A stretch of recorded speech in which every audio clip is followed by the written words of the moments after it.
I'm going to introduce our speaker who has been with us before, but I understand there will be updates, so that should be of interest to everyone.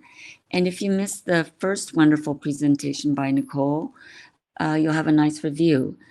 So Nicole Worley, daughter of our own Jerry Worley, has worked for the Federal Trade Commission out of the Northwest Regional Office in Seattle for the past 2 years.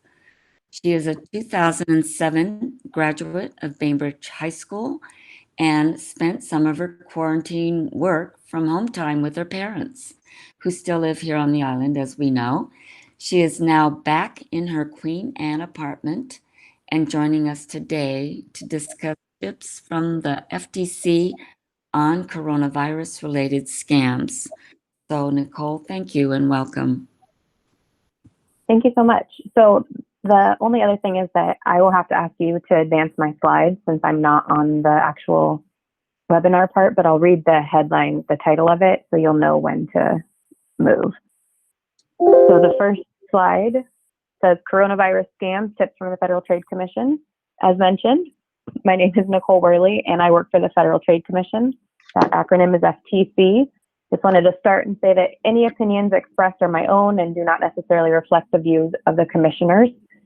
And today, as mentioned, again, we're going to talk about the many and various kinds of scams related to coronavirus, as well as what the FTC is doing about them. So the next slide should say Federal Trade Commission on the top. Yes. Okay, so what is the FTC? The FTC's mission is to protect consumers and promote competition. Some of the ways that we do those is by looking into deceptive advertising and marketing. We do take a look at telemarketing and internet fraud. We regulate abusive debt collection. We're also experts in privacy and identity theft assistance. And then we look at antitrust violations. So we review mergers of companies. Next slide should say scammers follow the headlines.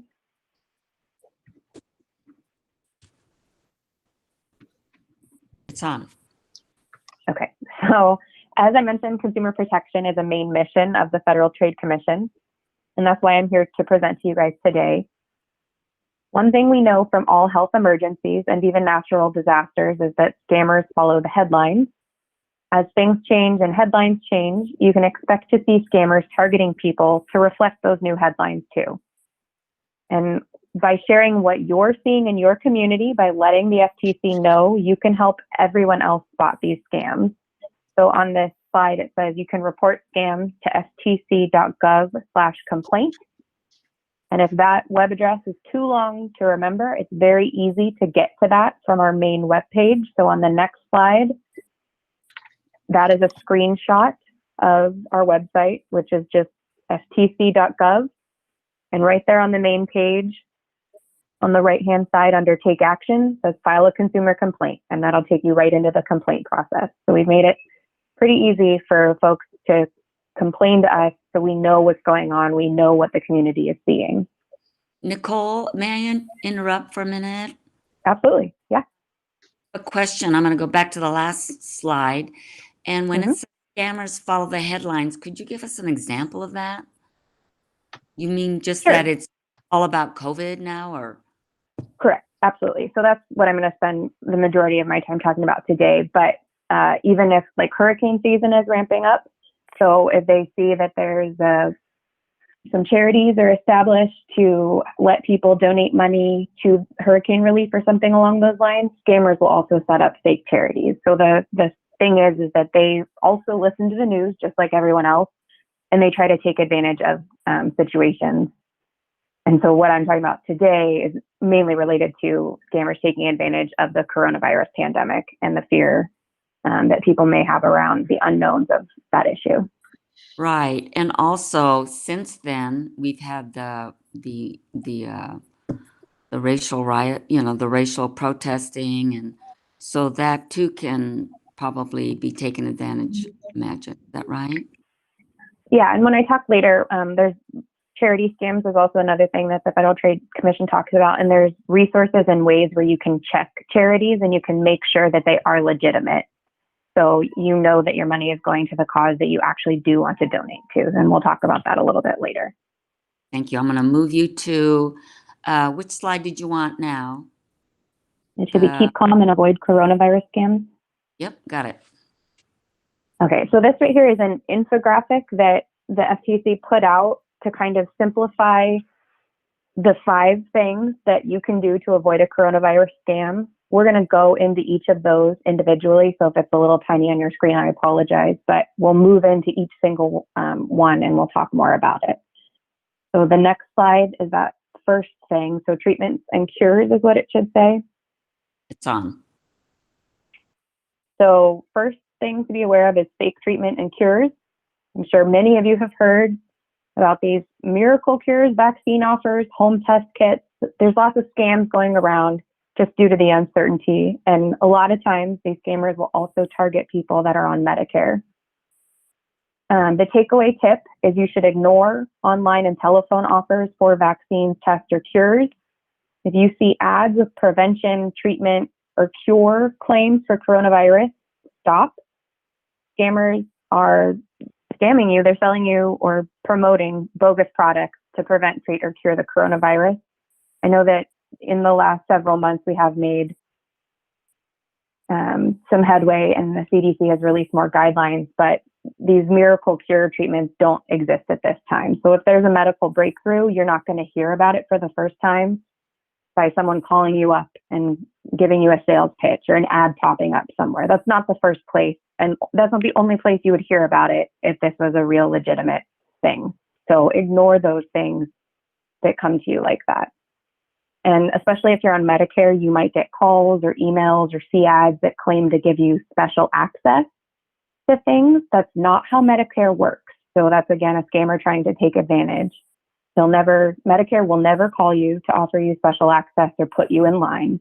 Just remember that that's a scammer. So the next slide should say email, text scams, and malicious websites. It's up.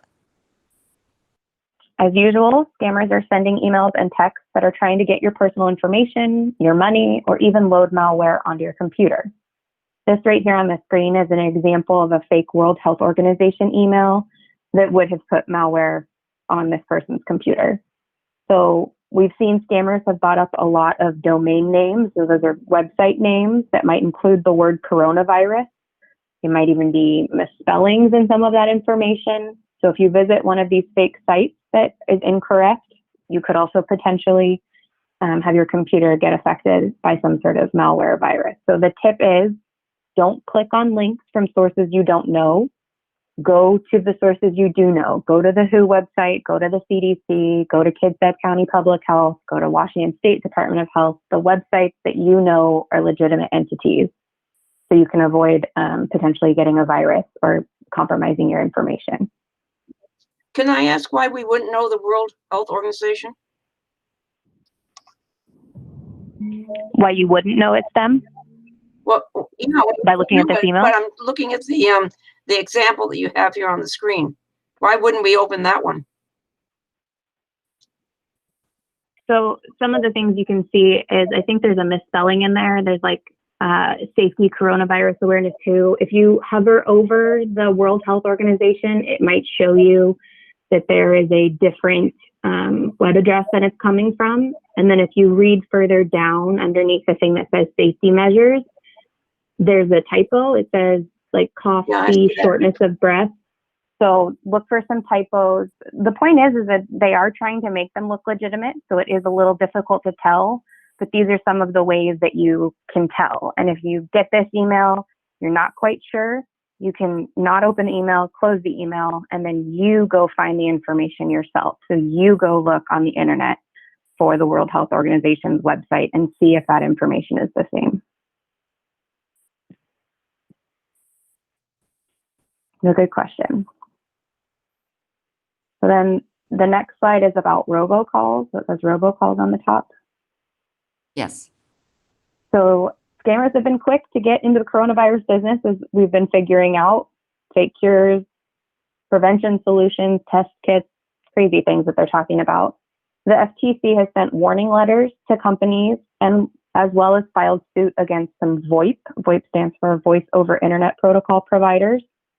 So a couple months ago in April, we sent joint letters with the FCC, the Federal Communications Commission, to 3 companies that provided these VoIP services, warning them that routing and transmitting illegal robocalls, especially including coronavirus-related scam calls, is illegal, and it may lead to federal law enforcement action against them. Congress, as well as many state attorneys general, are also working on robocall prevention. So just be aware that there is work being done in the robocall field. And in the event you are still getting calls, some things you can do are don't answer, hang up, block the number that comes in. You can report it to the Federal Trade Commission. So something that the Federal Trade Commission does is about every day, we report those numbers that people report to us to the cell phone companies. And if they're repeating and people are seeing that multiple calls are coming from these numbers, the cell phone companies will start blocking them. Or they'll add scam likely, maybe you've seen on your phone coming in. That's some blocking software that companies are starting to work on, and they're running tests on how this could be more effective. So if you tell us about it, we're telling people. There's lots of people that are working on a way to cut down on robocalls. Next slide says, and scammers follow the money. Yes, it's up. So as we talked about, they follow the headlines, they follow the money, right? They saw, just like everyone else saw, that the Coronavirus Aid Relief Economic Act, the CARES Act, was established. That gave citizens, Americans, stimulus checks. There was also the Paycheck Protection Plan, where small businesses could apply to get funds to pay for some of their things as well as their employees' salaries. And the FTC actually filed suit against a company that used the name SBA loan program. This company was a scam. They solicited loan applications from businesses, and the FTC contends that it caused those businesses to lose the opportunity to apply for the real SBA program. So the idea is if you get contacted and someone is claiming to help you with your access to something that is free from the government, that's a scam. I talk more about that on the next slide. It says government stimulus check scams. What's up? So again, if someone calls you or emails you completely out of the blue, claiming there's money available, but you have to pay maybe an upfront payment or give them personal information, that's a scam. You need to hang up the phone. The IRS will not call you about your stimulus check or for any reason. The first time the IRS contacts you will not be by phone. And the government won't ask you to pay to get help. The government won't ask for money up front to get you priority access to get help. That's not something that they do. So scammers are trying to take advantage of the uncertainty. So some people are also getting texts or emails that say that these scam entities can help you get money from the government. Just, you can report them, you can delete them, just don't answer them. So the other thing is sometimes there's something called a money mule scam. And so if you receive a check, maybe for more than you're expecting or a check that you're not expecting, you should be very careful. The government will not call and ask you to give back the overpayment by sending cash or gift cards or to wire money back to them. That's a scam. That's not how that works. So the way to figure out what information is truthful is just like I mentioned before, go to the sites that you know are truthful. So if you're able to go back a slide, I put irs.gov/coronavirus, ssa.gov, go to the actual website. So sba.gov, you go to their actual website and you can get the appropriate information there. So now we're going 2 slides forward, and it should say unemployment fraud. Oh, okay. Yes, it's up. Awesome. So in a large-scale scam erupting in the midst of this coronavirus pandemic, imposters are filing claims for unemployment benefits using the names and personal information of people who have not filed claims. And so I believe there was also a big article about this in the Seattle Times maybe a couple weeks ago. People are learning about this fraud when they get a notice from their state unemployment benefits office or even their employer about their supposed application for benefits.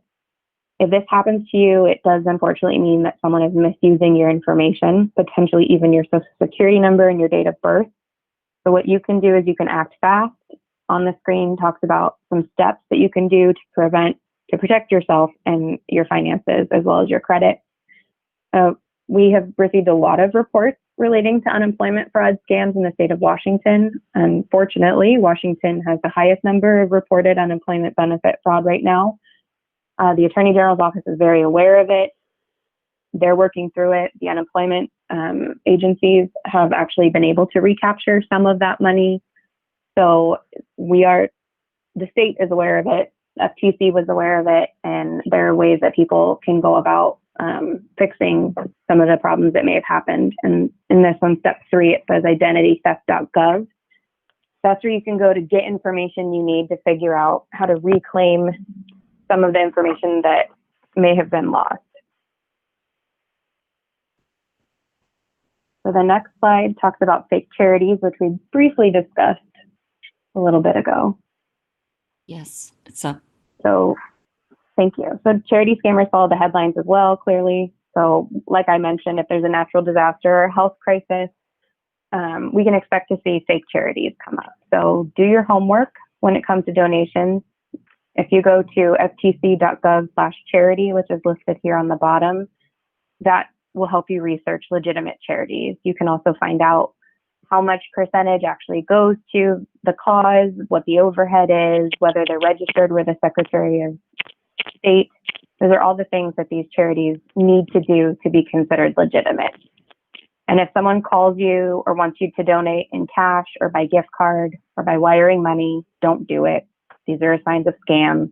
There's way more secure ways to donate to reputable charities. And if they demand that you do it in one of those other ways, it is most likely a scam. So the next slide says misinformation and rumors. Yes. So as clearly we've talked about for the last maybe 20 minutes, there's so much information flying around out there. Some of it's good, some of it's not so much. It can be really hard to tell the difference.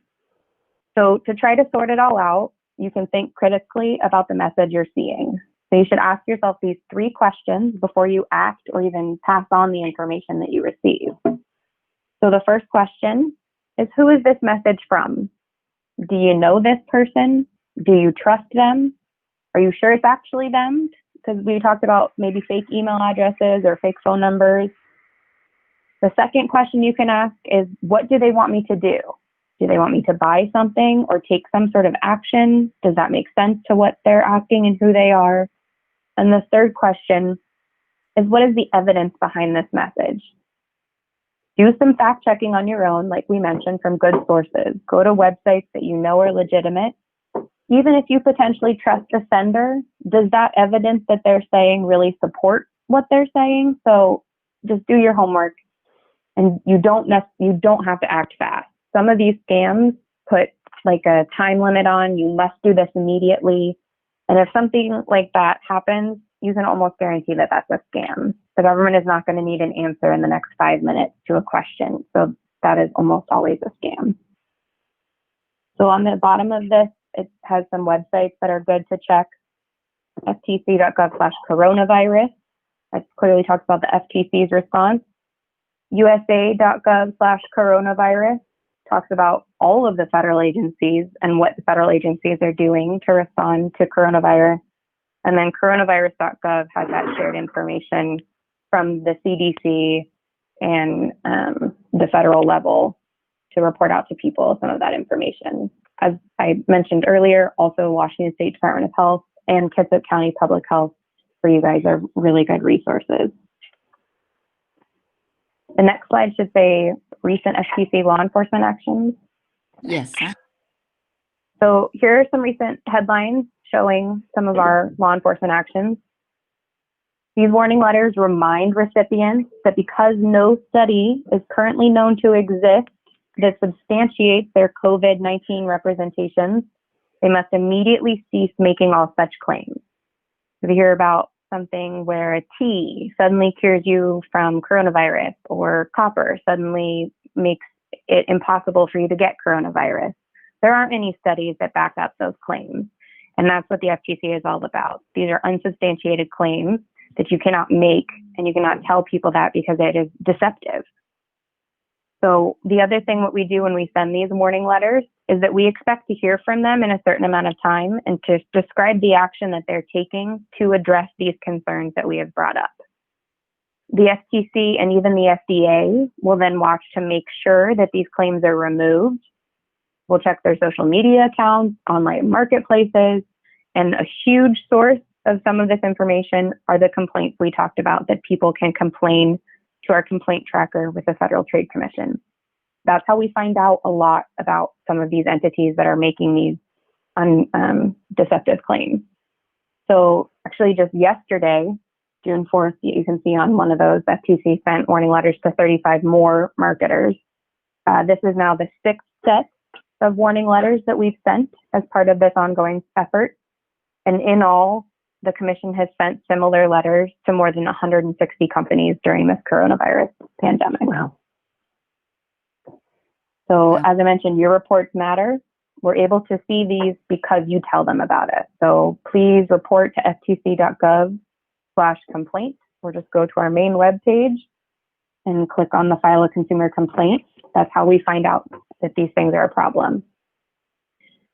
So the next page captures some of those complaints. It should say FTC COVID-19 complaints on the top. Yes. So this right here, I'm sorry if the numbers are small on your screen, but the top complaint category right now is fraud. Specifically related to COVID complaints, the time frame is January 1st through, well, I guess 2 days ago, June 3rd. So we've received 62,460 complaints related to COVID-19. The total loss is rather high. It's 45.32 million. This is also due to the fact that people are also complaining that maybe vacations haven't been refunded, or like cruise ships, flights, things like that. So it's not just scammers getting money. It's also people losing money to legitimate entities, but the entities had to cancel due to the travel restrictions. So below that, you can see top fraud products or services. Travel vacation is number one. Again, because of that, complaints are related to refunds and cancellations. But below that is online shopping. So that talks about, you know, those bogus companies, bogus complaints, and deceptive claims that those people are making. So the next slide should say, stay informed. Yes, it is. Mhm. So one way we can all help each other is by sharing the good, trustworthy resources when we find them. I hope you can share some of this information with your community. Talk about it with your friends, talk about it with your family, talk about it with people that you just recently met.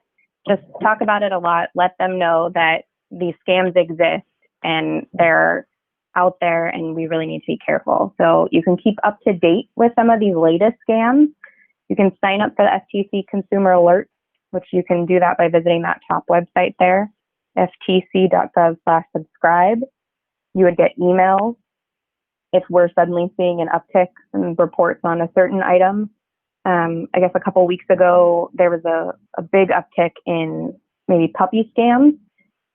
That has been a problem for a while, where people claim to have animals that they would ship to you if you pay them first or pay for the shipping, and then you never get your dog or cat, your pet. But it seemed like a lot of people were doing that more during coronavirus since they were home at more. So there was a lot more complaints that were coming in then. And we put out a consumer alert about that as something to be aware of. And as I've mentioned multiple times, your reports matter. So please keep telling us. We share those reports with other agencies, with law enforcement.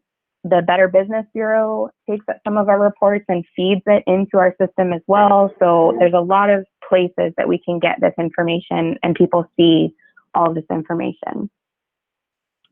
And then know the latest on the coronavirus, some of those websites that we talked about before. Health information is at coronavirus.gov. Scams is our website, ftc.gov/coronavirus. And then if you're interested in what any other federal agency is doing in relation to the coronavirus, you can go and look at the list at usa.gov/coronavirus. And then the final slide is just questions. And that's my contact information. And again, a report complaint. Thanks so much for your time. So please let me know if you guys have any questions. People? I wish I could see you. I gotta get out of it's I have a if I can question. escape. You can stop being presenter. There, I got it. Go ahead.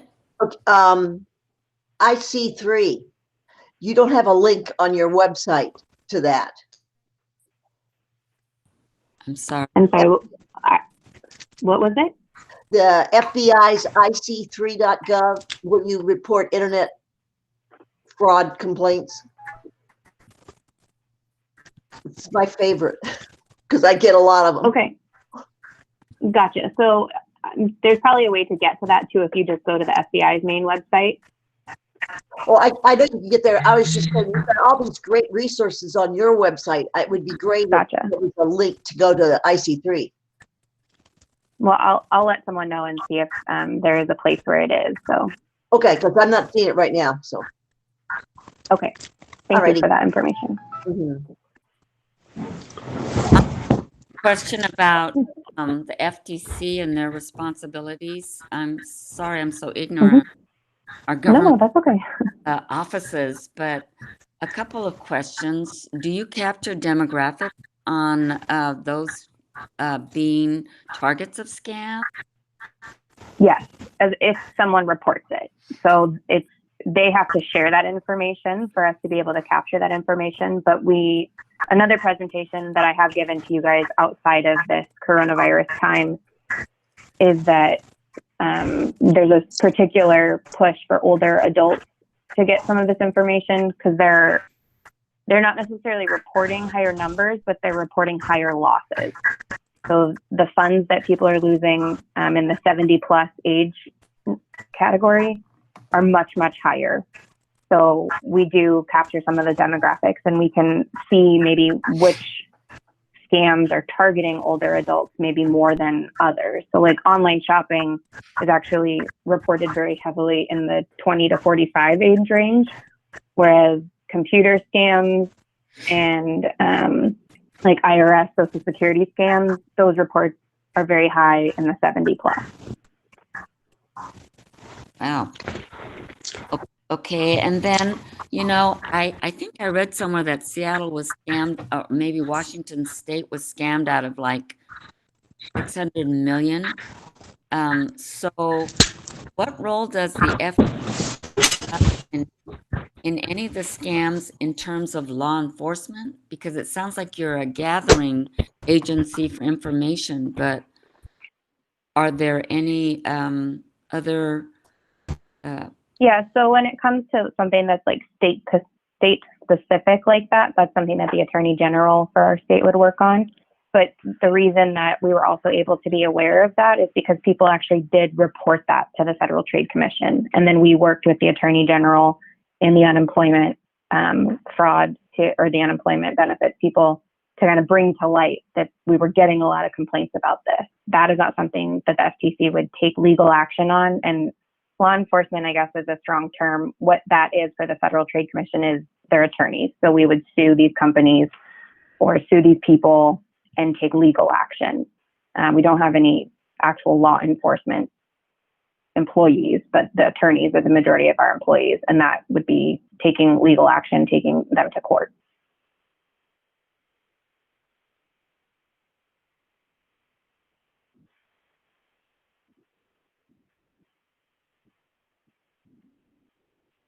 Were there any other questions?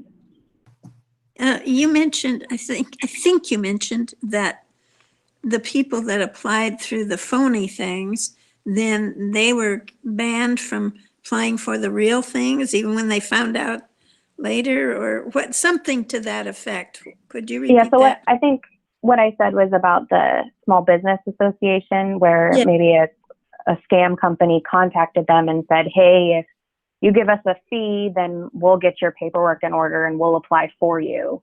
And the idea is that they weren't banned from then applying the real way, but because they didn't realize that that wasn't the real way, they then never applied to the real way and lost out on the money after it was already gone. That was the theory behind it, because they assumed that their application was submitted by this fake entity, and they didn't question it, and therefore missed out on that big pot of money. Okay. So upsetting. Yep. So we did file suit against them. So people told us that we're taking action. So we're trying to get some of these scammers shut down. Good. Good.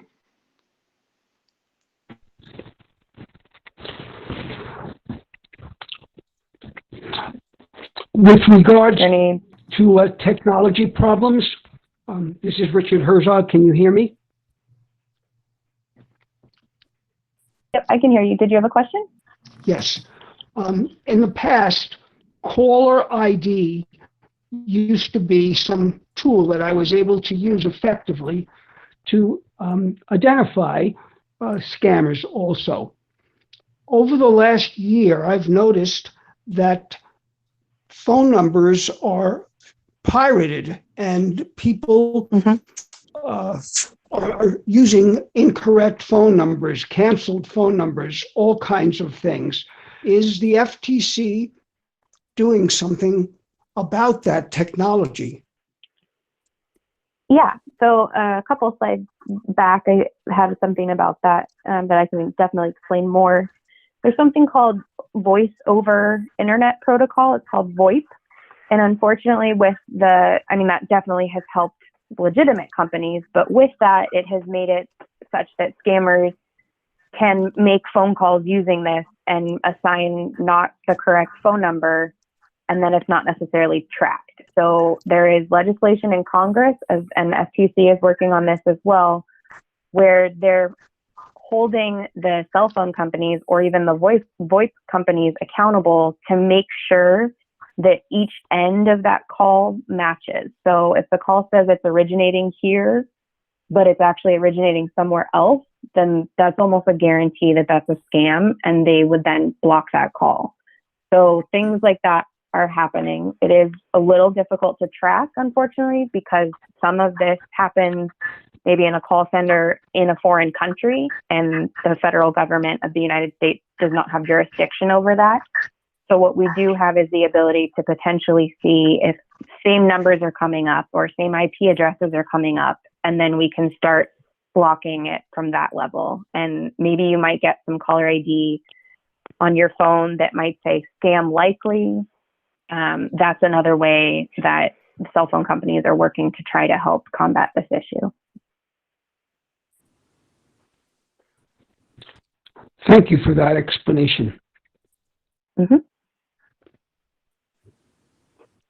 Looks like the world is fraught with danger. I know it. I know it. So you're prepared now, since you've heard this lesson from the There FTC. you So just We are be sure. we can remember the slides. But I was taking photos of the slides that had information that I was particularly interested in. So, and I think Reed will send you the slides if you need them. So just send him a note.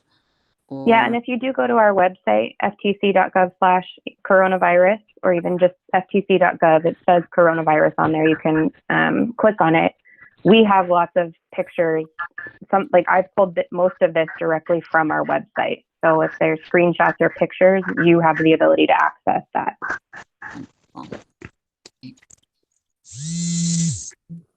So, are there any other questions? You've been so thorough, Nicole. I doubt there will be many, but Well, thank you. it's like you want to say. Very helpful, and it just makes you so much more aware, scary aware, but aware. Yes. Anybody else? Okay. Well, then I don't know who's up on Monday. Does anyone know? Have you had discussions during the week by Reed with any announcement? Okay, well then, it's up